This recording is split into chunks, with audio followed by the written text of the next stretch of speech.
back, Cryptologic family. Welcome to another episode of the Cryptologic podcast. This is episode 202. Today, I have a very, very special guest, Mr. Techmoneyfuture. He is on TikTok. For anyone that's watching on YouTube, here's his TikTok. I'm going to link everything in the description below for all my audio listeners. You guys can find him on TikTok at Techmoneyfuture. He has a whopping 4,500 followers. He's growing his channel. I need you guys to go and support him and follow him immediately after this podcast. And yeah, brother, I'm appreciative of having you on and wanting to come on and talk to me about some crypto and your journey and all that stuff. I'm glad to have you on. Absolutely, man. Yeah, no, I'm actually stoked to be here. Really excited. Cryptocurrency and technology is just something that I've always been super passionate about. And so being able to share it with somebody like-minded like you, to anybody out there that's maybe looking for some, I don't know, information or a little bit of insight or perspective from different people, it's really rewarding. It's really awesome. So yeah, I really can't thank you enough. Basically. Of course. And I remember I saw your XRP family. Remember? Yeah, so I'm like, yeah, dude, that was a tribute. I call that, yeah, that was definitely a tribute to you. I almost didn't post it. It was almost like, what if you think I'm trying to rip him off? No, do it. But I was hoping it got across as like a tribute, essentially. Yeah. No, I want people to do that, because I feel like sometimes I'm discouraged because I'm like, man, is it annoying? Like, is it like dramatic? Is it too much? When I see other people do it, I get relief. Like, yes. So go ahead, man. Because people, I want it to be spread, like, you know, and there's a reasoning why I do the XRP family, because I know that XRP army was first. But the army gets a lot of hate because, you know, they believe in that 589, the 10,000, which I'm not knocking them. Yeah. I'm like, hey, the XRP family, we want all-time high. All right, we're going to hold XRP accountable. Yeah, Get to all-time high. Right? Get to all-time high, then we'll talk. I'm not talking no $10. I mean, obviously, I have predicted that's like my long-term goal, but get it to all-time high first. I'm not going to say nothing about 589, 10,000. That's my difference between the family and the army. But yeah, when I heard you say it, I was like, yeah. Yeah, dude, I'm glad. That makes me so happy. I know one of our mutual followers immediately commented, and they were like, at Cryptologic John, like this is his intro or whatever. And I was like, yeah, it's like immediately people picked up on it. They knew, you know, it was funny. But dude, I found it impressive, like having the energy to do that. A lot of people are so nervous on camera, and like that first few seconds to get people like interested in the video, you know, being exciting and being like so energetic, that can be hard to do, to like force yourself to do that. And it can almost feel like insecure to do it. You feel like people are going to judge you. So I was like, screw it. You know, I was like, Logic John does it. I'm going to do it. I'm going to do it too. I'm just going to go for it. I feel like being energetic today. So I'm just going to tribute to him and like do that kind of intro. So yeah, I appreciate it. I'm glad that you weren't like taken back by her. Like, no, like you felt like I was stealing it or something. No, it's awesome. So it's awesome. Because I just one day just did it. I don't know why. And then I started doing more crazier. And then I'm like, I don't care. And some people, but more people like it than not. And it's like, you know, I want to grab your attention. And then I like how I go do it. And then it's just kind of like, all right, so today the news, like, it's just dude, that's the best part. Or the fake out you did one time. You were like, no crazy intros today, guys. And you're like, just kidding, or something like that. I need to bring that back. Hilarious. But yeah. But dude, it shows personality too, you know, when people love personality, right? That's like a huge part of connecting to somebody who's sharing ideas and thoughts. And like the last thing people want is to watch somebody who seems fake all the time, you know, and putting on like a script. So I think that the fact that you're willing to like put yourself out there and like do that and show your personality and just be wild with it was what's really attractive to a lot of people. And that's what I picked up on immediately. You know, it just felt so you and so authentic. Thank you. Even though it's really crazy and weird. I love it. It's different. So. And that was like one of my, like, you know, my goals is to kind of like just be me and not try and be so either technical or so serious or so professional in a sense to where it's just like everyone else in a sense, you know? So I was like, let me just be me. Like, if you are naturally professional and you're naturally like that, then that's fine. Like, you know, I didn't want to act like that, because how I am is how I am. Like how I speak and everything like that. So I was like, you know, let me just record and just talk how I normally talk and how I'm enthusiastic, rather than trying to be, you know, something I'm not, you know. And some people can, you know, kill it by being authentic, whether they're professional or you know, using big terminology, you know, stuff like that. And I was like, you know, let me just and I'm like, you know, tech savvy. It's just it's just I just want to make it in a more relatable way where it's just like, hey, I'm just a guy like your friend down the street, like, hey, what's up? Hey, you guys hear about this crypto? And I want to be like Yeah, that, like dude. your No, and pal, that's you know? that can be hard to do. It can be hard to be like relentlessly authentic, Yeah. especially when you're looking at all these other people and you're like, I have to be like that, All or I the have to successful talk like people that you this. see, So, yeah. and it's great. There's no knock against it, but it's just it's okay to be yourself, be different, and that's how Mhm. you stand out, and that's. But I love your content. Every time I see your Oh, thank video, you. it's like boom, it's like another XRP set of news, and I'm like, all right, that's what's going on. Like it's Yeah. like a news report. And it's like whatever it is you're detailing. It's just easy to listen to, and I'm like, just keep it going. And I think at some point you're gonna crack it. You're gonna crack something. You're gonna find something, and it's just gonna take off. It always Hey, happens. thank you, man. It happens Yeah, to I mean, I appreciate that a lot. It's not the easiest thing to like get into and put yourself out there in front of a bunch of people and like yeah. just be so like vulnerable essentially, and like letting people the world over comment on your videos and like rip you apart because they disagree with you. Oh yeah. But it's something that I really enjoy actually, is like the challenge of people that have different opinions and thought, and kind of having that opportunity to have that dialogue. So, but yeah, I also found like my own little thing. You might have inspired it, to be honest. What? Like the fact that you did like no, hear me out. The fact that you did like a 2-second intro where you're like XOP family or whatever it might be. Um, I'll like whenever I'm posting like a lawsuit update, I'll be like, "Rip a lawsuit update for today" or whatever, and like people have like tagged that and been like I love that intro, or like you always say that. Yeah. It's just like a common thing that you can And bring they up for like remember that it. type They of remember video. you for it. Yeah, Yeah. yeah, and I say it sometimes. I say it in kind of like a funny way or whatever, like not purposely, but just because like I don't know, like as you do it more and more, your personality comes out more and more. I just Exactly. feel That's like what it I'm just is. gonna say it however I say it. It's Like like a instead of like switch. recording a bunch. Yeah. So You say but it, and yeah, then so you you get. you are oh sorry, go on. No, no, go ahead, go ahead, go ahead. I was gonna say like you definitely are like one of those inspirations from those videos for some of my content as well, for what it's worth. So No, I appreciate that, and I know exactly what you're saying when I shout that, I'm like on like oh yeah, boom, and I'm yeah. ready to talk about whatever I'm talking Mhm. about, and like if I have notes or whatever, or if it's something that I'm like, oh, I need to talk about this, something I thought about beforehand. Whenever I start that intro, I'm like boom, activated, and I'm like, let's go. And sometimes I'll feel good and pump out like 3 videos, 4 videos back to back to back, depending, Right. right? And some days I don't feel like doing it, but when I shout that thing, I get excited, and I'm like, oh, give me that 5 minute energy burst that I need to get this video out, Yeah. and because it happens, right? You get burnt out from real world, like working and everything like that. Like sometimes making content just seems kind of like, oh, I don't want to make one today, but I was like, I told myself like, hey, I want to do this for the long haul. And some days I have taken some days off, and it's okay to take Yeah. some days off, but it's just part of the journey, and it's just really exciting to stumble along and find people that are like minded. That's the best part about it. Dude, that And is the best part, right? The community and like other creators and things like that.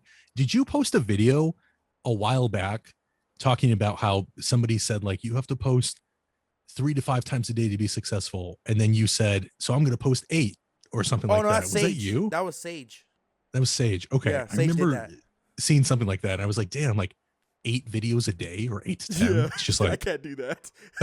I'm like it blows my mind. Like I tried to do 3 a day for like months, Yeah. and I did it. And now it's getting to the point where I'm like, okay, if I could do like one quality video Yes, that's instead me. of like That's me. posting 3 where 2 of them are like I'm just posting it to post it, Mm-hmm. then I'm okay with it. But I really aim for like 2 to 3 if I can.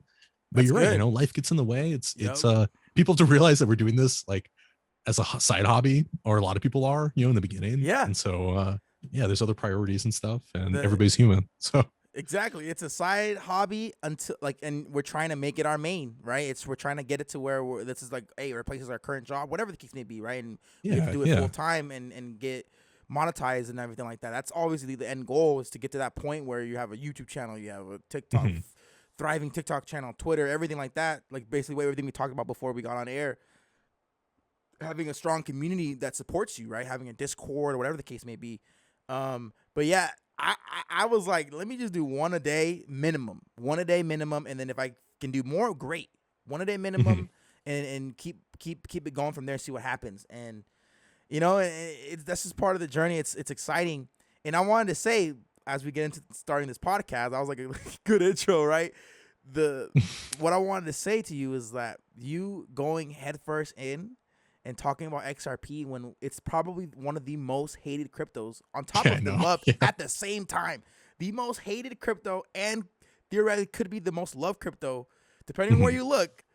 And it's a risk because you can get on the wrong side of TikTok and say something where the people will just go after you, or someone. I get called out all the time when I make an XRP video and they're trying to bash me what I'm saying about XRP, the lawsuit that XRP is Yeah. useless and crap. I ignore it now, but that's a risk too because you can make a video and someone that has more followers than you can just kind of like kind of stomp you down by saying you don't know what you're talking about. XRP is the worst crypto ever. Don't follow this guy, and that's the risk. What was your thought process on making video for XRP, and why did you make video on XRP? Let me know. Tell me your story Yeah. about. So to be honest, I've always been like so invested in XRP and had so Mm-hmm. much conviction in it. But when I started making content on TikTok, it wasn't supposed to be like XRP centric. It was going to be technology, money, and anything that has to do Yeah. with the future, right? Which is why I named it Techmoneyfuture. I wanted to talk about, I knew the three things that I wanted to talk about, right? Yeah. And that was just, I love technology of all kinds. I love VR, AR, whatever, Neuralink, whatever you want to talk about. I love money, which plays into crypto and blockchain and DeFi and all these other things. And then I was like, how can I capture a little bit more so I'm not limited? And I was like, how about just like futuristic stuff, or like, you know, not necessarily predicting the future, but like looking forward and talking about those topics. That would be really interesting to me. So that's why I like branded myself as like, all right, like Tech Money Future. That'd be cool, right?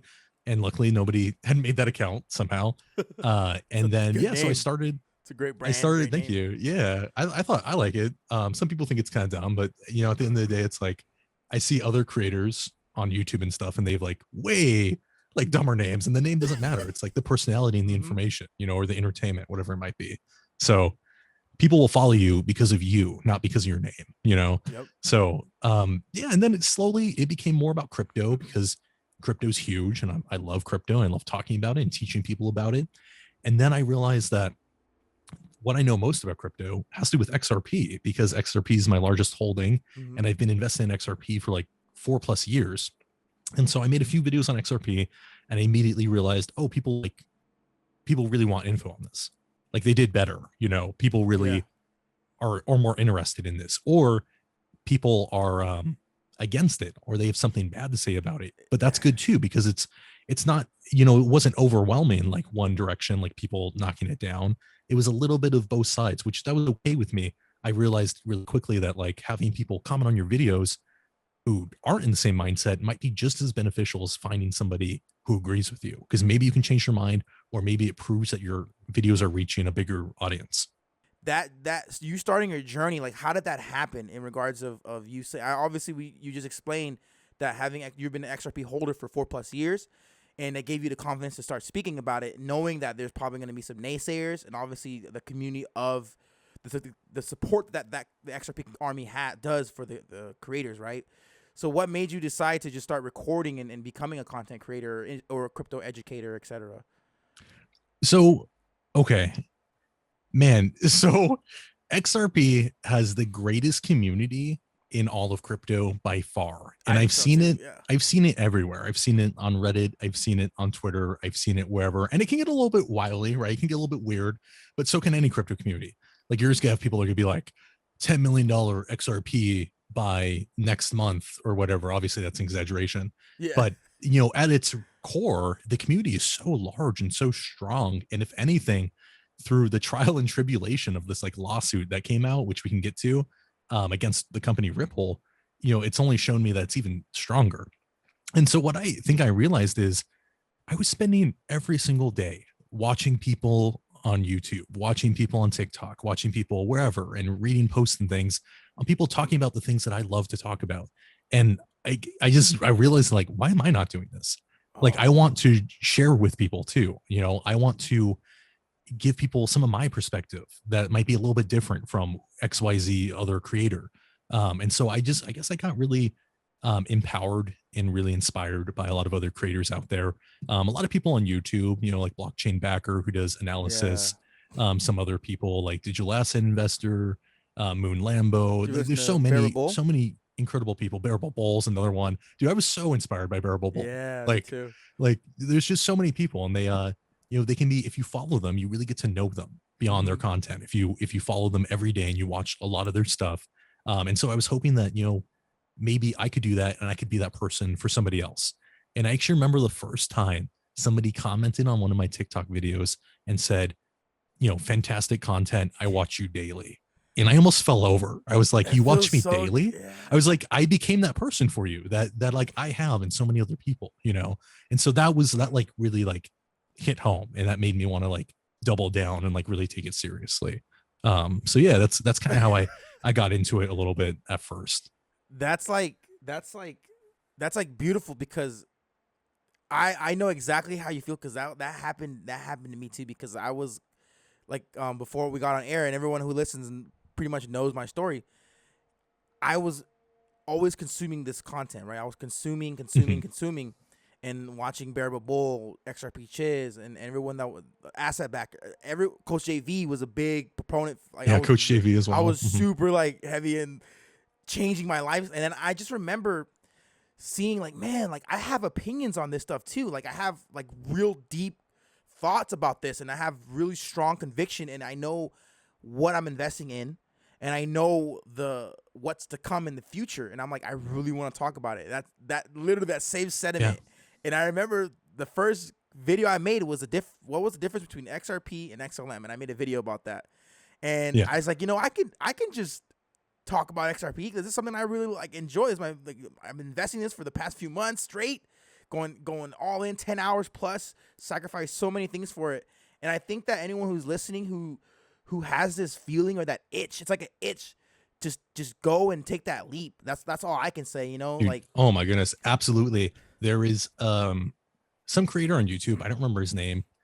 I'm sure somebody's gonna know as soon as I say it, but I remember watching one of his videos, and I always struggled with like creation anxiety. Like I would never want to actually like put myself out there or show myself or whatever, but I felt that like urge. It's almost like when it's almost like somebody who loves to sing but they don't want to sing in front of people. Yeah. Right? It's like you'll do it by yourself or whatever, but like when it comes to like actually doing it in front of people, it's like I just can't push myself to do it, and it doesn't sound but like as good. I feel it inside, like I really want to do it. I feel like I'm made for it, but I just can't take that step. I remember seeing a video on YouTube, and I think this is this guy's like slogan, but he said, you just gotta hit record. And like that like stuck with me. I was like, he's so right. Like when it comes to content creation, like just hit record. Like don't worry about it. Don't worry about what people think of you. Don't worry about XY anything. Like just hit record, be yourself, talk about things you find interesting, and your audience will find you, and that's kind of what I gathered from all of it. And I guess I've been a little bit lucky. I've grown a small audience a little bit quicker than some people, but not nearly as fast as some others. But I don't take it to heart. I look at it in the sense that, my audience is finding me and it's the right audience for me, no matter what pace that might be at. Yeah. The long game is what's more important. Just like investing into your portfolio, right? Yeah, dude, exactly. We all obviously all of us want the overnight success, right? That's a given, but it's so much sweeter when you build something and you take the time to build something, and then you look back a year from now or whatever, you're like, man, I did that. I could have stopped at any point, and I did that. I stuck it through, and look where I am now. It's a great feeling. Yeah, and I would say it's more rewarding too, right?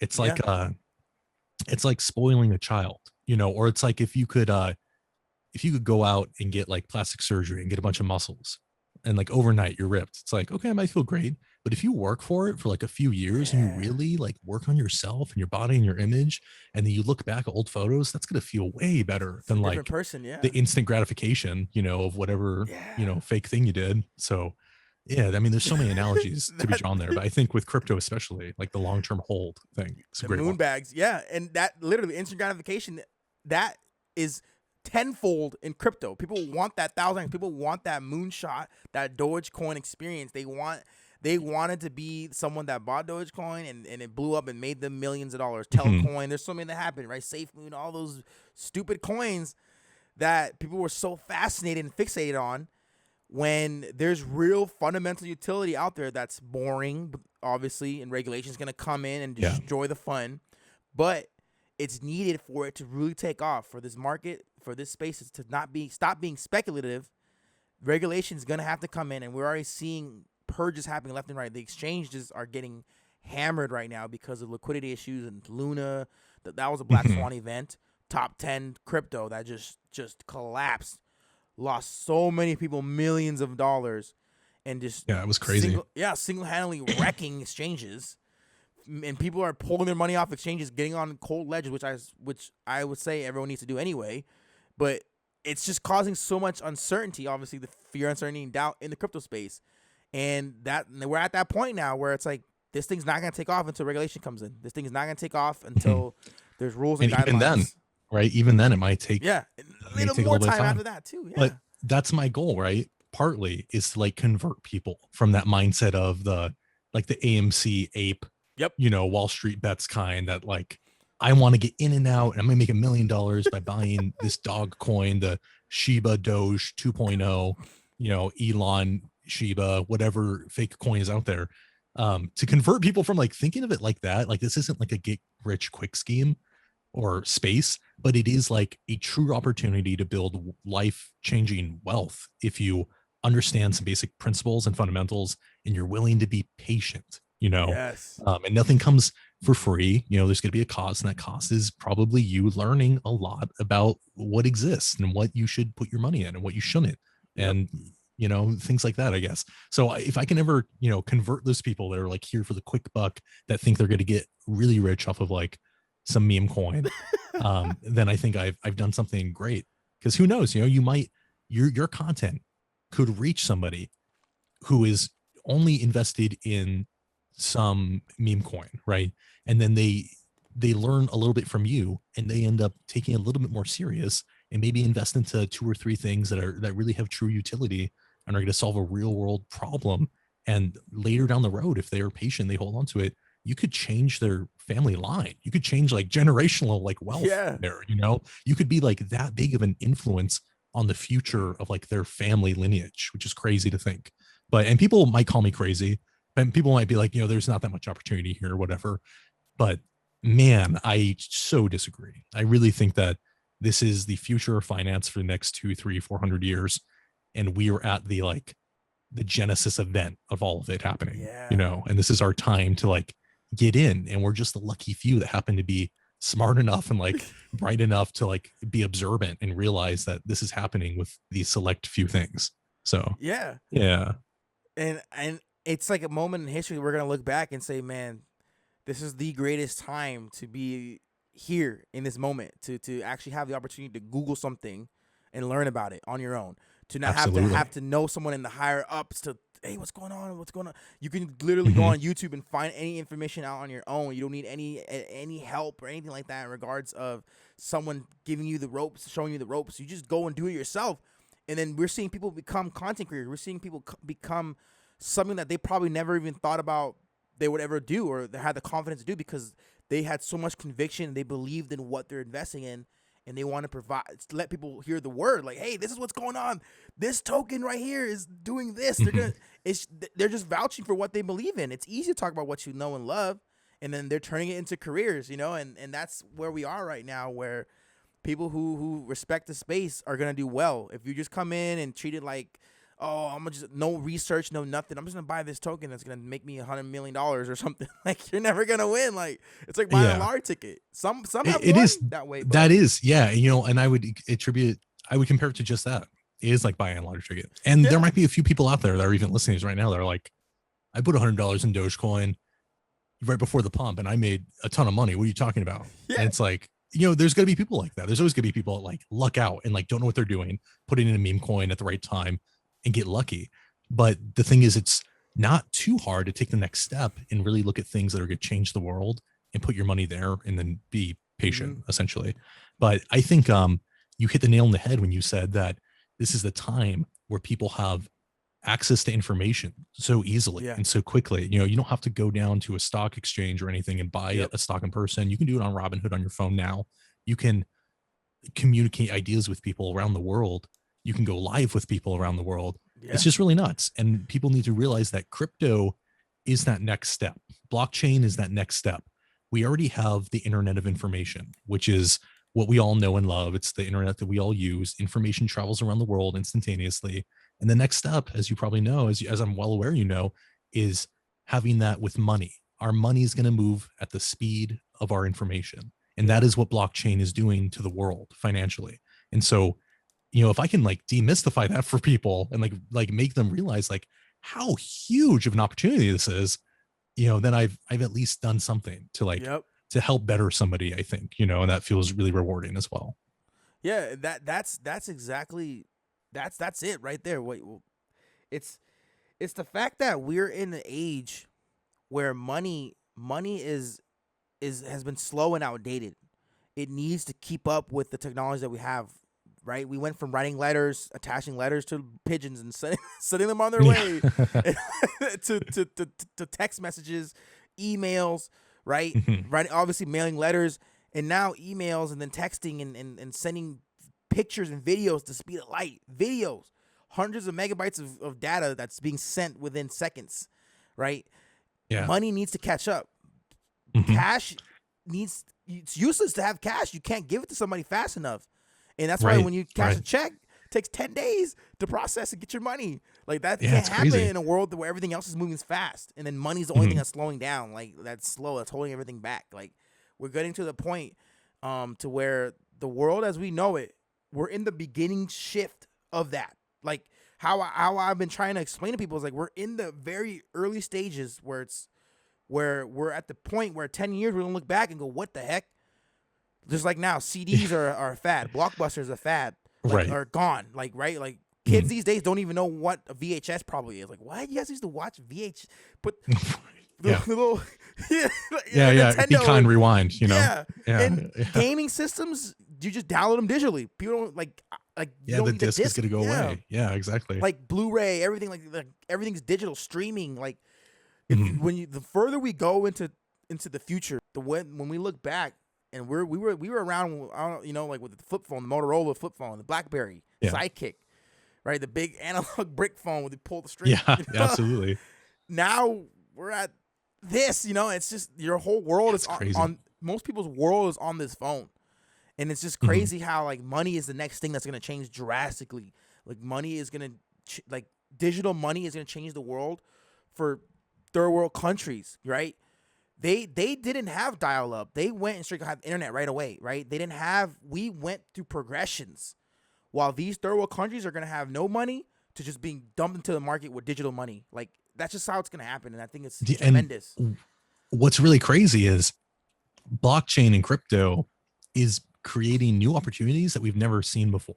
So Yeah. people can live off of play to earn crypto games where it's a video game and you play it like maybe it's a Pokemon, rip off or something like that. And you play it and you earn crypto. It's like some random crypto, GTA. whatever, but it has real value, right? But the thing is, these people that live in other countries, the amount they can earn from playing those games every month greatly outpaces any kind of job they can Yep. get there. So they're like paying for their family's food and like a better place to sleep for their children and like clothes just from like playing this game on a smartphone and getting crypto from it.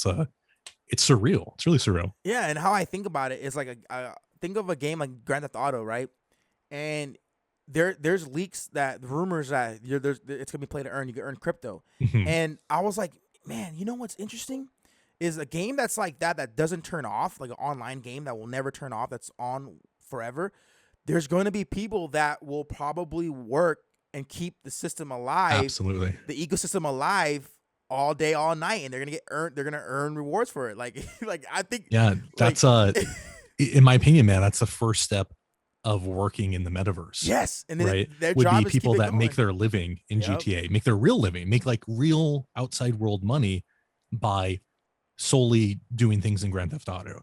And then that's going to eventually become, The norm. virtual reality metaverse. You're going Yeah. to have like a virtual store. Maybe you can walk around a Target or a Walmart, and there's going to be employees that work in the metaverse and Yes. make real world money by just staying at home in VR and like talk to you about whatever clothes you're trying on or whatever. And then maybe you buy them in VR and they get shipped to your house in the real world. But Oh I my think that's the god. first step, Yeah. It's the first step. It's And really crazy. I've even said it in the past on the podcast. I'm like, think about going to the DMV, how much of a hassle it is to just renew your license, right? What's Yeah. the difference between calling someone on the phone and doing that transaction or something like that over the phone, right? Or a bank transaction, making an online payment, making a bill payment. Like, hey, I Mhm. want to pay this bill, and you do it on your phone, or you do it on the app, or you do it on a phone call. why not put the metaverse goggles on and walk into the bank and do that transaction and actually see some, like, I don't know. Yeah. They're gonna Uh-huh. allow that to happen because you're already doing it over the phone. You enter in your debit card number on the phone and you make the payment. Mhm. The same thing is gonna No, happen where you're definitely. gonna go in and it's gonna And be that's a QR code within the VR and then boom, pay it, take the yeah. instant payment, and you leave the metaverse. All right, cool. Like, I don't know. That's just gonna be normal. I think it's gonna be more. And I'd that's the rather do tip of the that. iceberg, though. You know, Yeah. there's like that's like literally the tip of the iceberg. The amount of like use cases for blockchain, NFTs, VR, AR, it all comes together into this new Yep. ecosystem that where everybody's going to get thrown into. And I AR like the tellers, AI. I mean AR, AI, AR tellers. absolutely. Oh man. You'll be eventually be able to make video games in VR by being inside of it and then building a game as you walk through it, and you can experience it as you Yeah. build it versus having to code it. But Being in school, I class, yeah, school classes like surgeons, you could dentists, rattle off things endlessly, mechanic, endless learning use how to fix a cases. car. It's surreal. It really is. And I think what's going to happen is what always happens, which is our technology is going to outpace our understanding of it, or Yeah. our, the understanding of the effects on us. So, at the same time as like, I love technology, I love futurism, I love all of this stuff. I think it warrants a discussion. What are the potential drawbacks of some of this technology moving into the future, or what are some things that we can keep, keep a lookout for to make sure it doesn't turn dark or go the wrong way? And I Yeah. think a lot of that has to do with data usage. What data is going to be collected on you by XYZ corporation when you're in it, or the health, of children being exposed to this technology. I Yeah. was obsessed with video games when I was younger. I was sitting behind like a CRT monitor, playing like Diablo 1 or something, Yeah. and now, I can't imagine like a 5-year-old being exposed to like high quality VR. It's like, Kids. how would you ever want to leave? How Exactly. would you ever want to go to school But kids are if holding you have like, iPads right now. They don't even go outside. They yeah, have their yeah, iPads and they're on their iPads all day. yeah. So I think there's both sides for conversation there, and something to consider at least. It's easy to get like overwhelmed or to get enthralled by like that future fantasy and all that stuff, but I think you have to tread carefully because this stuff is like something we've never seen before. Mm-hmm. And I feel like we could mess it up, or we could see some kind of repercussion if we're not careful from it. I'm more so worried though about like data use and that kind of thing and collection, because we already know that's Yeah. really rampant out there. It's But getting massive. yeah, Like your data is the new fuel. Data and information like that is the new fuel. That's something that companies want. They want your information. They want your data. They want your absolutely. specs. They want all that stuff. They want to know who they're marketing to. People are going to be buying online. People are going to be. It's just insane how much important data is. Right, your Yeah, demographics, and etc. how valuable it is to certain corporations, Yeah, how much money they can get from it. what you like But to do, your trends. yeah, I saw a quote the other day by somebody on Twitter talking about like the fall of Terra or Celsius or these other it was like some yield exchange. It was probably Celsius. And they said, you may have seen it, I think it went a little bit viral. It said something like, if the product's free, your data is the cost, essentially. Yeah. And then if it was something like, if the yield is really, really good, you're the yield, or something along those lines. You know what I mean? Meaning those people APY like and all that got stuff. into those, 30% yields or whatever it might be, even if it's only Time. 7 or 10, way Time. better than a bank account, only to realize that they are the yield, that the company's Yep. going to rug it and you're not going to get your money back, So yeah, I think things can easily be too good to sound too good to be true. And that can be very true often. And that's why I worry that when I tell people about crypto or talk about it, it sounds too good to be true. So they're going to dismiss it. But the thing is, like, there is real opportunity here for the patient few that are willing to learn and to really like dive in a little bit deeper than surface level. So yeah, we've been talking about the metaverse, right? Our crypto journey, and we haven't gotten to the meat and potatoes yet. One thing we both are like, our content is kind of like started with, right? XRP, and I kind of want to talk to you about the lawsuit.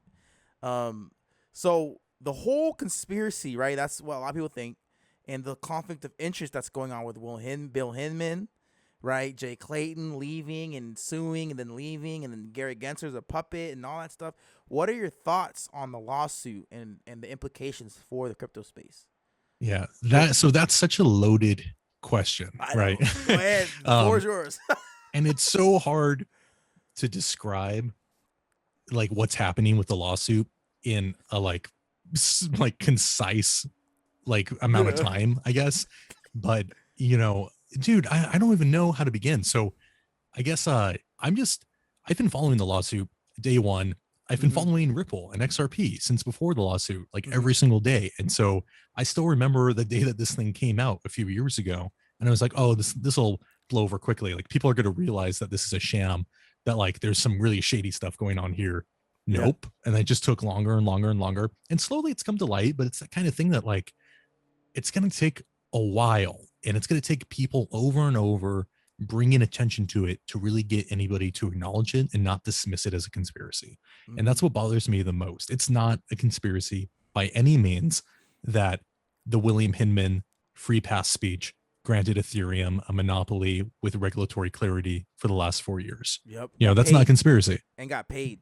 And got paid. You know, he was still working for Simpson Thatcher at the same time as he's in the SEC. Simpson Thatcher is a member of Ethereum Free Enterprise Alliance, I believe, or something Yeah. like that. So there's direct conflicts of interest there, and that's just, again, like, to use the phrase, that's just the tip of the iceberg. It goes so deep, and it can get so disturbing. And one thing after following this for so long is it's really, I guess it's really diminished my trust in like government agencies and different Yeah. things. Like I realize how easy it is for people to go sideways or to just enact policy or do things based on their own self-interest, versus what they should really be doing their job or for the people that they represent. So that's been a really enlightening takeaway for me. Man. And that's the thing. See, that was a logical sentiment about what this case is, the Yeah. implications of what's going to come from it, and the fact that, like you said, it's taking a long time, right? Most SEC lawsuits against any of these other crypto companies, they're getting settled within weeks, Hmm. some months, but they're settling Yeah. right away. Ripple was like the only one that said no, and has been fighting for 2 years. It's gonna be two Yeah. years here. But you know, the thing is that the Ripple lawsuit, what's really disturbing once you start looking at how the SEC sues people and Yeah, how they try to get regulation through enforcement. enforcement by using lawsuits, you'll realize that most of the companies that they sue aren't in the financial position that Ripple is in to Yep. defend themselves. Ripple lawsuit has already cost Ripple over $100 million. A lot of other companies are going to fold really early because they can't Can't afford. afford to keep that fight up. It's not worth it. So they're going to concede to the SEC. And so I'm fine. I'm proud of Ripple. One, because they're one of the most transparent blockchain companies in the world. And that's, you know, I was saying in some of my videos that transparency is king in crypto and in like the future of finance. You know, the people that are the most transparent are the ones that we should be looking at as guides and idols. It's when you have sneaky business going on or people not willing to tell you things, that's when I really lose my trust, and I have a hard time having conviction in that project because I feel like I don't really know everything that's going on. And so Ripple's been transparent from day one about their holdings, about Mm-hmm. everything. And that's what led to them getting sued. We saw the same thing happen with the SEC versus library. They were transparent. Yeah. They went to the SEC to talk about how they operated and everything, and that led to them being sued. But who doesn't get sued? You know, is Ethereum Coinbase too. and you know, all these Coinbase was others. Yeah. threatened. Coinbase was threatened because Hmm. they wanted to release their yield program, That's right. and they Yeah, got the threatened. Lend platform, right? Yeah, and then The they Lend got program. yep. Hmm. And then they Yeah, so the SEC has a history of being like a bully, and it might not even be the agency as a whole, but a few bad actors spoiling the whole batch. yeah. And that's the shame, is people are like, will attribute it. People, I hear people all the time say that the SEC has classified XRP as security, and dude, it pisses me off so much Me because too. it's so far from the truth. You know, if anything, it's not the SEC. It's like the division of corporation finance, but it's not even that. It's like William Hinman on his way out, you know, or Jay Clayton on his way out suing it. To And help even out then, Ethereum, essentially, right? to help out Ethereum, right? Yeah, there's definitely conflicts of interest there. But even then, it's not a security. You know, them claiming it's a security or suing them for selling securities doesn't make XRP a security. It's not a security until it's ruled such in the court of law, or if They have policies to and prove legislation is that they enacted. are, or something Yeah. like So that. Yeah. the SEC could sue Ripple for selling XRP as unregistered chickens. And people would, that would mean that like, oh, XRP is an unregistered chicken. Did you hear? The SEC like claimed it. It's like, no, it would have to be ruled as such in the court of law. Then it is. So, one of the arguments is that the exchanges didn't need to delist XRP because it's currently not a security, and the rest of the world has it classified as a digital convertible currency. Mm-hmm. And so that's another like misnomer or whatever that is just annoying. You hear people repeat that left and right. And I guess there's just a learning curve, right, to all of this and how it's going, how it operates in the history of XRP and Ripple and all these officials in the SEC that you really have to know about to speak about it intelligently, I guess. And so I try not to let the people that comment on videos and things that just aren't aware, get to me. I always try to be like neutral, level-headed, and if I can, educate them. So that's kind of my disposition to it all, I guess. But man, the SEC's versus Ripple lawsuit is such a loaded question, and we could talk about it for hours. Yeah. Maybe we'll go a little bit deeper. Yeah, and I just wonder why so many people there's so many haters or people that are against XRP, and I think they're just upset with the amount of support XRP has, right? The community, because obviously there are some people that think that XRP is gonna go $10,000 when the lawsuit's over. I'm like, okay, that's probably not gonna happen, but I understand like the optimism. It's gonna rocket, but there's so many people that don't understand the use case and the fact that people are so tied up into the thought that XRP is gonna be the new currency for the U.S. or the world or the global currency. I'm like, no. At best, it's gonna be literally the underlying technology. You won't even know XRP exists 10 years from now, but it's gonna be killing it. It's gonna be absolutely, man, changing the world, and you won't even know it exists. You won't even know it exists. Hundreds and thousands, millions of people would use it without realizing they're Not using even knowing, because it will be incorporated into the infrastructure.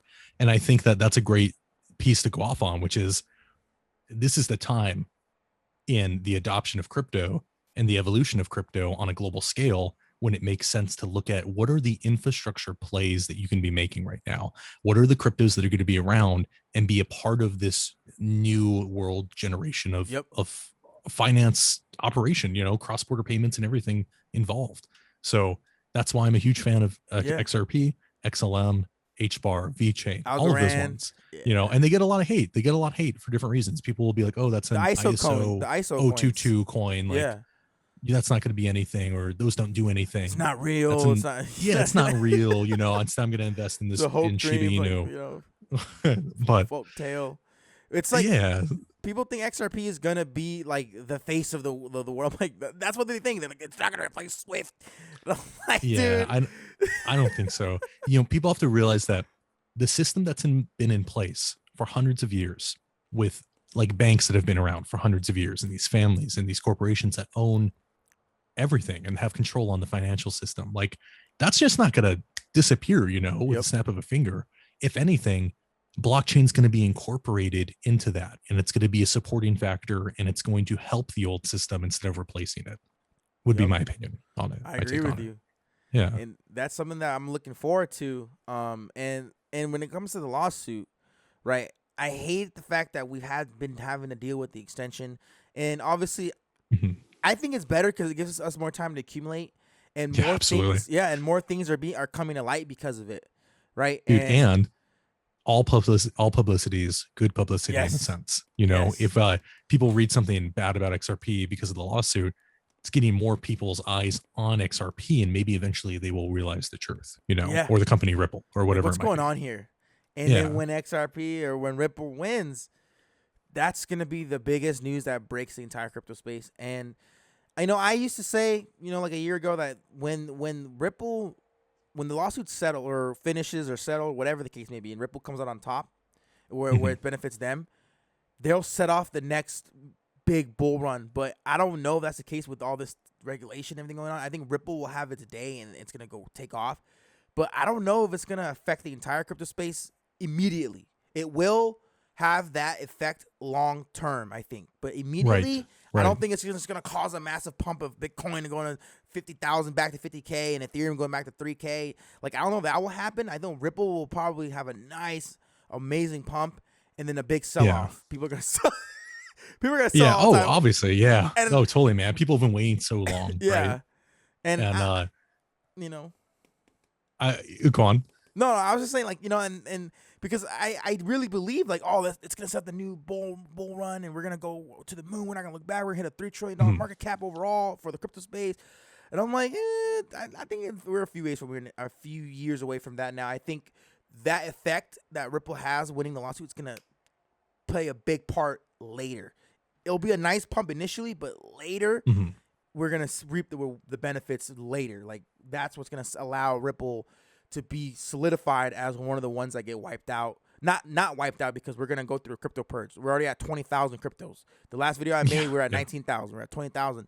That number is gonna be like in the thousands, if not hundreds, Yeah. in my opinion. Yeah. I eventually envision it being like 30 to 50, like Oh that yeah. small of a pool, Woo. but it's gonna take time Yeah. to weed them out, and it's gonna take policy. But yeah, you make a great point. I think that upon settlement, you'll see Ripple pump really hard. You might see a handful of others that are kind of Yeah. related to it, like XLM might hmm pump in its The ISO shadow. coins will probably take Yeah, off. no, yeah, it's very very true. XLM especially, right? But that's it raises an interesting question. People all the time talk about like a black swan event, Yeah. and we kind of saw it with Terra Luna. I always like to propose, what if there was a white swan event? The opposite. Yeah. Meaning the opposite. Literally, yeah. What if like unbelievable news came out for crypto adoption in the United States or something of that like? The lawsuit could What be would one of them, happen right? then? How quickly could things change? How quickly could the narrative change around crypto right now? People's attention spans are so short, and we know crypto moves so quickly regardless through its cycles and its volatility. But yeah, people never talk about that option, which is just as likely maybe as a black swan event. It could be one Yeah. or the other. You never know what could happen. Uh, So yeah, it's easy to be pessimistic, I guess. Yeah, and I think a white swan event happened last year, and a white swan event that occurred was Elon Musk buying $1.5 billion worth of Bitcoin. I think that Yeah. was considered a white swan event. People were shocked, like, what the heck, you know, him buying Even that much Bitcoin and putting that on his balance sheets, and yeah, even him endorsing Dogecoin, yeah, people will hate it, but it brings more people into the space, gets more eyes on it, its attention and all that stuff. It makes it more of a household name, in crypto in general, becomes more of a topic. that blew up. That's what changed the dynamic of crypto from 2018 to 2021. Mhm.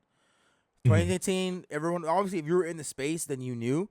But like 2021 was when most people. That's when you started seeing the Super Bowl ads, commercials, um, artists, actors, actresses, musicians making content about crypto or promoting it, and Yeah, NFTs NFTs taking too, off, right? and then DeFi, and then the narrative of politicians arguing about it now, and having discussions about it. Stable coins, central bank digital currencies are Mhm. huge now, right? It's a topic that needs to be covered. It's Right. it's it's drastically changed in the last 2 years, 3 years, Uh-huh. because of Elon Musk and because of the fact that people are starting to notice it more, and obviously I think most people just trying to get rich from it. And right now the markets are down and people aren't believing anymore. So the real ones are staying, Right. but we're still close to $1 trillion market cap overall. And that's Still, so sad that people give up when yep, the market gets cheap. yep. Because That's that's the it, if time to you look at buy. it. It's like the market gets cheap, I'm out. It's like the best deal ever. See ya. You know, and that's just, it's sad because that's the sentiment. That's like the herd mentality.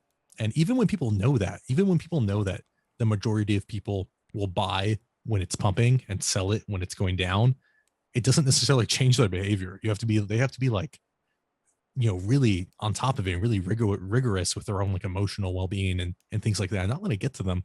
I tell people all the time, like, when you're looking at your crypto, don't focus on the dollar amount, focus on the quantity of whatever coin you own, because eventually that valuation tied to that crypto is not going to be anywhere near what it is today. It has so much upside that you shouldn't be concerned with its value today in US dollars. You should be concerned with how much you own right now and what is the potential for that in the future. But then again, don't invest more than you can lose, which is like insanely popular advice in investing. And again, that's something that people don't always take to heart. So it That's can be true. hard for people. Yeah, that's literally the best advice is don't out leverage yourself. Don't don't invest Don't more than invest you're. on leverage at Yeah, all in exactly. crypto, actually. Don't Yeah. invest more than you're willing to lose. Don't use any Yeah. leverage. Like don't. Yeah. I mean, if you have like $100, $200, whatever, some gambling money Yeah. that you would have just taken to a casino and you want to invest on leverage on like BitTrue or something on some coin, if you're confident, go for it. But understand that like it's probably a 98% chance you're going to lose all of that money within like an hour or two, given the volatility of crypto. Yeah. So, but some people make like crazy money and then they post it on Twitter or like YouTube and they're like, you could do this. And then they get people to try to do it and then they lose all their money and they're like, crypto's a scam. And it's like, no, you have to have a different mindset. You You know, definitely do. You gotta. I think that's my slogan is respect the space. If you respect the space, you'll do just fine. If you respect it and you do your due diligence, you treat it with respect, and you understand that this is the long game. Play the long game. You'll be fine. You'll survive, and you'll be fine. You maneuver through these dark times, which in a sense is not really dark times. It's like it's it's something that we need to take advantage of. It's opportunity to be seeing all this red and being able to buy these discounted prices and upgrade your portfolio, boost your portfolio for that next run. You know, yeah, and consider the and long past, term. right? Like the past, crypto goes up, crypto goes down. Yep. It comes back with a V reversal, goes back up. It breaks its all-time high that it's at before, goes back down really hard. It goes back up again. You know, there's histories here of how these markets Yep. react and how they perform and behave. And so unless you really think the whole space is going to go to zero and stay there forever, I mean that's just crazy. It's crazy talk though, right? You know? So like feeling bad about buying at these levels is insane to me. And like selling at these levels, if you're on a loss, like just be patient unless you have to pay for something immediate that's urgent, you know, and in that case, you've probably invested more than you should have anyways. Exactly. So yeah. You know, that's something that people will figure out on their own as they go through, because you can tell somebody over and over again and then they won't get it until they're like, oh, I'm selling my crypto to pay for this. I'm selling my crypto because I have to pay for that. Yeah, and so sometimes it takes being burned, right, Yep. to learn your lesson. I think that like any of us who've seriously invested in crypto or stocks or whatever have that experience or two where we think back and we're like, man, I should have just pulled my money out right then and there. Why did I wait?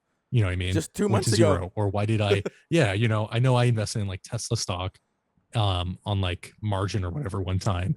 And I made like $7,000 in a Yep. day. It was crazy. And I was like, oh my God, like this is insane. Like, what's it going to be worth tomorrow? Oh, nothing. You know? Yeah, because you wait too long and then you're left holding an empty bag or whatever it might be because you're investing on futures. So, I mean, but all of those things, they build knowledge and it allows you to take it more serious. And I think it builds character in this space that can be kind of hard to understand. And sometimes you have to, you know, cut your teeth in that kind of way. Yeah.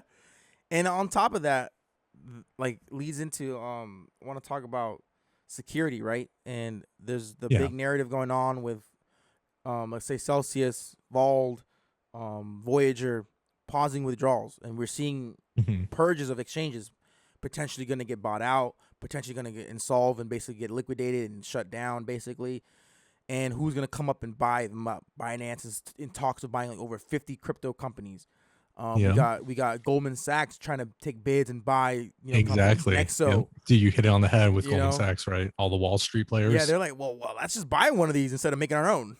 Yeah, or they help knock prices down by aggressively shorting these companies. Who was it that came forward? They're doing that with Coinbase. Who was it? Are they doing it with Coinbase? They're fighting Coinbase. Some other big player came out. The CEO, I think it was it Binance? Somebody said, I don't think it was Binance, but somebody said they acknowledged they were like, we are undergoing like strategic coordinated attacks by, large banking, companies or whatever that are shorting us to try to like rattle our infrastructure or to allow themselves some kind of opportunity to bail them out.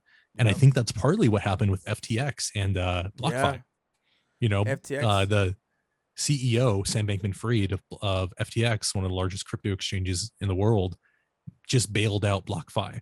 And really, they acquired it. But in an interview, he said he used the term bailout, which I think may have been like a Freudian slip. He gave him a $250 million credit line, right? Yeah, revolving credit line. But they're not going to pay that back. Right. And consider it this way, if BlockFi's only choice is to go bust or be absorbed by FTX, they don't have a lot of leverage to negotiate. Yep. So FTX can get a crazy deal on this platform that allows them to branch out of their niche or, enter something that they want to really move forward with in the future. And so I think that's what's happening with a lot of these companies. But as we saw, FTX declined bailing out Celsius because they had a $2 billion hole in their balance sheet. Yeah. Go figure that. That's a lot of money, man. And Goldman Sachs is trying to come up with that $2 billion to get it. Mm-hmm. But what I was going to piggyback off of is say, I wouldn't be surprised if some of these old banking, groups are crafty enough to manipulate some of these markets down to purposely put pressure on them to absorb them or to basically get their fair share of the future. That's how they're gonna come into the crypto space and be one of the big players. Absolutely. Can you imagine they're going to come out? They're gonna being an exchange too. Yeah, dude. Well, you never know. They're gonna come out. JP Morgan. I would wager that pretty soon they're gonna come out and say, look at all these exchanges that failed you. Look at all these platforms that offered yield that failed and took your money. But you know what? We've been around forever. You can trust us. That's where let's offer the same service. The masses, that's how the masses will go. Oh, well, I trust. So here's Chase for so long. Yeah, right. Or here's a JP Morgan custody service. Yep. They'll custody your crypto. It's like the same thing that BlockFi was doing. Maybe they'll pay you a yield or whatever, or Celsius, but all of a sudden, like, it'll feel safe because it's them. And that's brand, how they'll market it, I bet, So some of that might play into a little bit of conspiracy, people will say. But man, like, there's a lot of evidence to back it up. So yeah, it's interesting to talk about. It's just interesting to even think about, like, 10 years from now, how everything's going to look, 5 years, 10 years such a different landscape. Everything's going to look so different. And we're like, man, this is all going to be documented too. And this is all conspiracy. And for some people, right? And it goes back to when you look at, like, E-Trade and all those, like, portfolio investors, people that will invest your money into your stocks, IRAs, etc., whatever, 401ks, using that money to leverage and invest in the stocks. They had those commercials in the 90s where it's like, hey, you don't have the time to invest. We'll invest for you. That same narrative is going to apply to the boomers or the older people out there for crypto. It's like, hey, you're right. Blockchain. We'll take care of you. Just give us some money. We'll be your advisor. Right. It's just like, I forgot what the name of the company is. It E-Trade? Is one of them? That might be one of those classic commercials. I get exactly what you're hinting at, and I think you're right. They'll really take advantage of the learning curve for understanding this technology too, because there's going to be a ton of people who are a little bit older who it's going to be way harder than for you and me to get a real understanding of what's happening here and how blockchain works and all this stuff. MetaMask or something. Right. MetaMask syncing things. I know I've taught my parents different things, maybe you've taught friends or family or grandma or whatever about a little bit about crypto or help them get involved, but it can be like so incredibly foreign that they don't even want to consider looking at it, or they feel like they're going to mess it up. Yep. So I could see that definitely them playing into that heavily.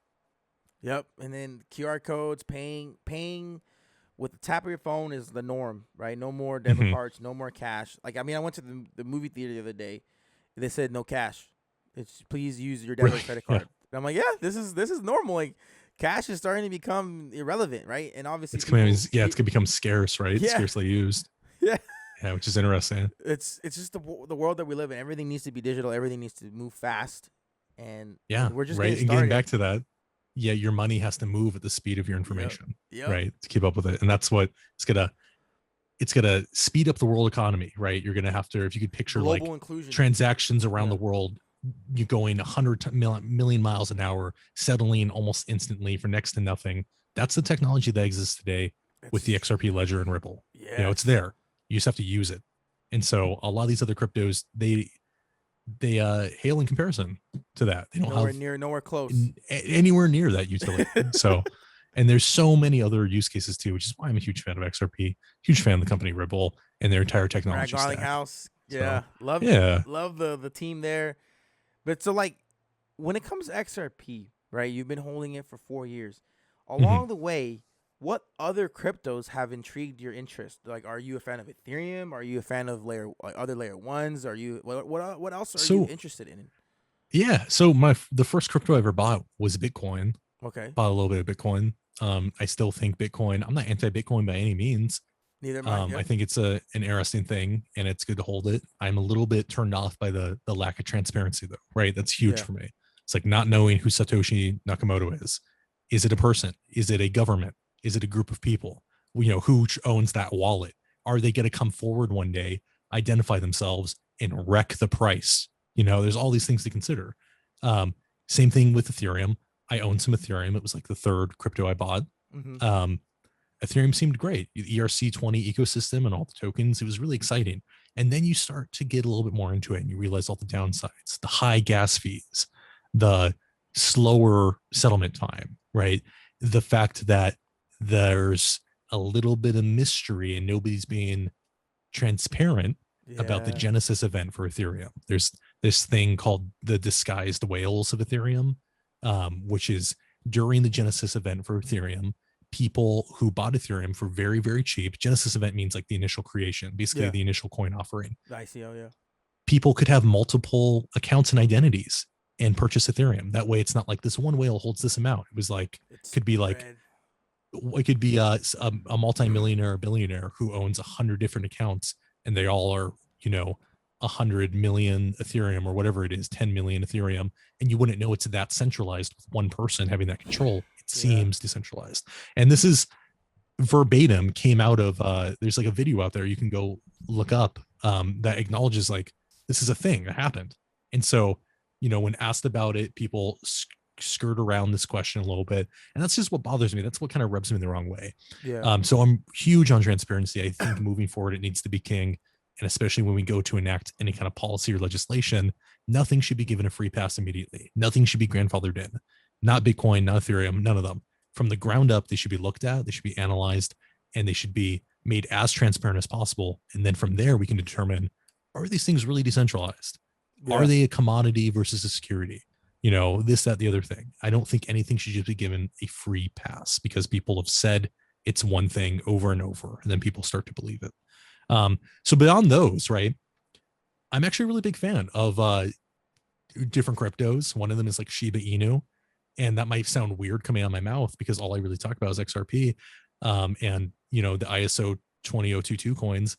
But the thing is, what makes crypto really successful is having a community behind it. And Shiba Inu has an incredible community, and so does Dogecoin. So I don't have a ton of money invested in it. It's nowhere near the amount that I've invested in XRP, but I think it's worth the exposure. And if you can limit yourself and not overinvest in it, it's definitely worth spreading your eggs out, not having them all in one basket.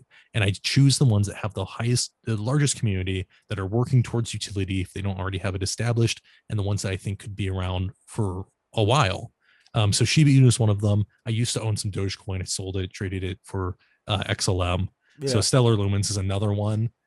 Consensus 2022, one of the largest crypto events in the world every year. Brilliant minds come from around the planet to talk about blockchain and related events. And at the back of every chair during Consensus 2022 was Stellar Lumens printed on the back of it. And what do you never hear about? You ever hear on the news XLM talked about?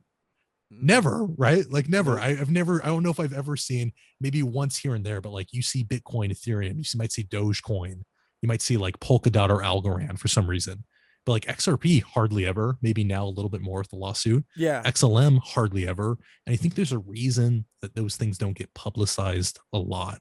And again, maybe it lends a little bit towards conspiracy, but all the world's a stage at the end of the day, in my opinion, right? Yeah. And people like to use media to get certain results. And I think there's a reason XLM was printed on the back of every chair Consensus.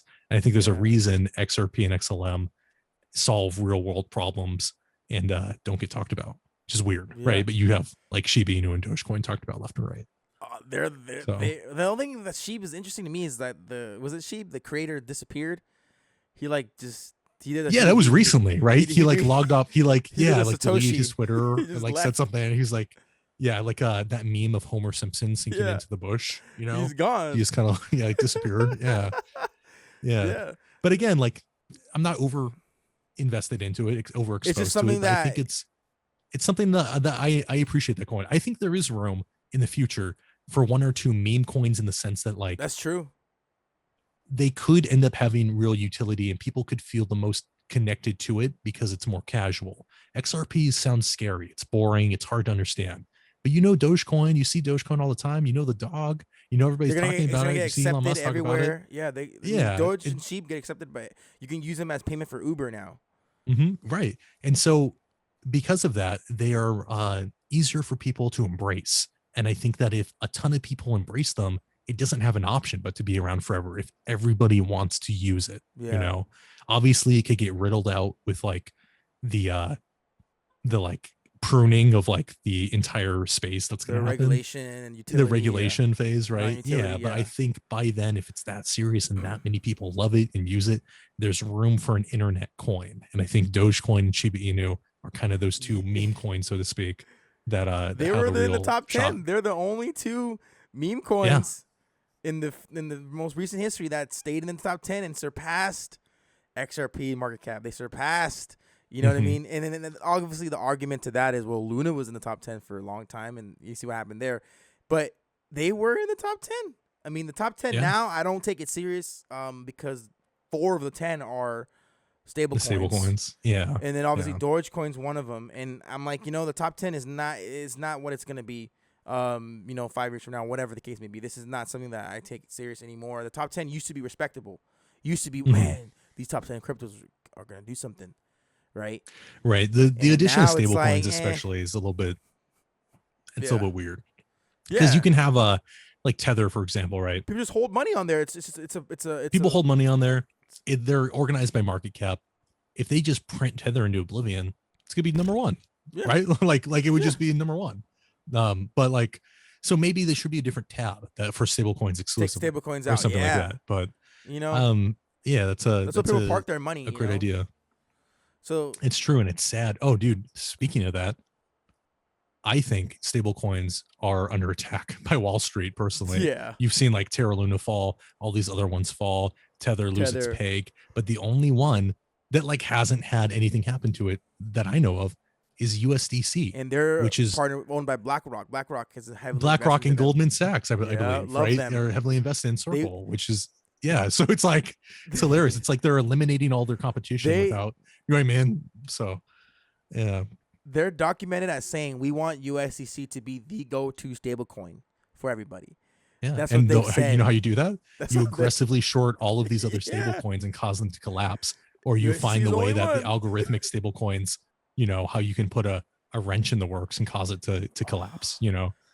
So that's part of my theory too, you know, which like again leans towards conspiracy, but it's like, Yeah. is it really? You know, use so much other like evidence to support this. People saying things, and like the CEO of Tether coming out, I think that's who it was, who I mentioned earlier, who came out and said Tether's under coordinated attacks by Wall Yes. Street or whatever, shorting it, causing a depeg or whatever it might be. So yeah, it's fascinating, man. All the world's a stage at the end of the day. But Yep. it is funny how like USDC's keeps getting bigger, It's gonna you know, be as all these other the ones king. Yeah. magically fall down. So yeah, time will tell. Yep.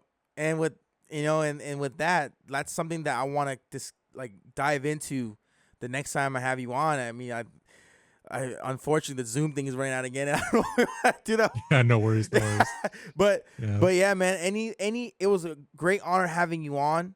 I'm very appreciative of having you come on and talk to me about talk to the listeners about Metaverse, XRP, and your thoughts on the crypto space and your journey. Any last words you want to say in regards of motivation for anyone that's trying to be a content creator or any new crypto investor or anyone that's currently in the crypto space? Anything you want to say that's motivational or some tips, Yeah. something you wish you knew in the beginning or something like Yeah, that? it's only man. First I just want to say thank you, John. Yeah, I really appreciate being able to share some of these thoughts and talk to you about some interesting topics that not everybody gets the time to hear about. If I had to give words of wisdom to anybody feeling hesitancy with content creation or investing or making any kind of change like that, just take it a little bit at a time. You know, you just got to hit record, you just got to invest a little bit, and you got to focus on the long-term goal and what you want out of it. Don't get sidetracked by what people are saying on the internet and trying to make quick wealth or trying to make quick virality online. Just talk about the things that you find interesting, invest in the things that you think make sense to you. And I think that you will be successful if you're patient. Ah, beautifully said. Well, with that, that's going to be the end of this episode. We're going to have Techmoneyfuture back on again. I'm gonna link everything in the description and in the Spotify, Apple description as well. Guys, go give him a follow, support him. Right He does on. amazing content, and I can't wait to have you on again. We have some more things to talk about. You know, this podcast was great. I can't wait for the next one. Yeah, man. No, it's exciting. All right, everybody. Hope you guys enjoyed this one. See you in the next one. Peace.